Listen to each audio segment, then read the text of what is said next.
सरकार और दूसरा सुप्रीम कोर्ट। जाहिर है मरकजी सरकार करती नहीं, उन्होंने तो आर्टिकल 370 को ख़त्म किया, कानून बनाकर नया।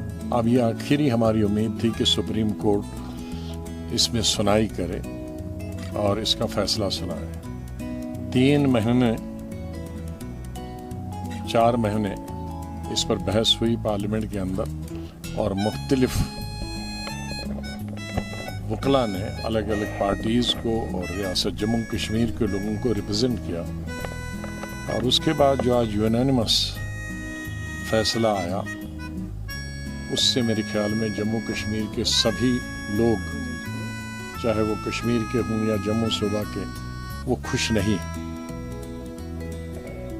मैं आज भी समझता हूँ ये तमाम चीज़ें जब रखी गई थी आर्टिकल 370 में, 35A में, 35A में, इन तमाम चीज़ों को नज़र में रखा गया था कि एक बॉर्डर स्टेट है, एक तरफ से चाइना है, दूसरी तरफ से पाकिस्तान है, और कोई यहाँ ज़रिया आमदनी नहीं है, कोई खदाने नहीं है, बड़े कोयले की खदाने या दूसरी खदाने। तो ये चीज़ें आर्टिकल 370, 35A रखना चाहिए ताकि इनको तमाम लाज़िमात मिले। आज उन लाज़िमात, अब हमारी उम्मीद थी कि सुप्रीम कोर्ट, क्योंकि वो किसी दल की, किसी पक्ष की, किसी सियासी पार्टी से ताल्लुक़ नहीं रखते हैं, और ख़ास तौर से आज की जो ये बेंच था वो बिल्कुल मैं कह सकता हूँ कि बहुत ही अच्छा बेंच था। मेरी पहली प्रतिक्रिया तो ये है कि सुप्रीम कोर्ट ने बहुत बारीकी से हर एक विषय को देखा है।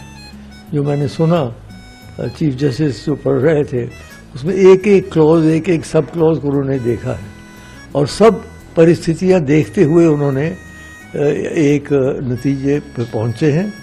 मैं उसका स्वागत करता हूं, क्योंकि बहुत दिनों से ये बात हवा में थी, तो अब कम से कम स्पष्ट हो गया है कि जो हुआ वो वैध था। क्योंकि जम्मू कश्मीर एक बहुत विशेष राज्य था।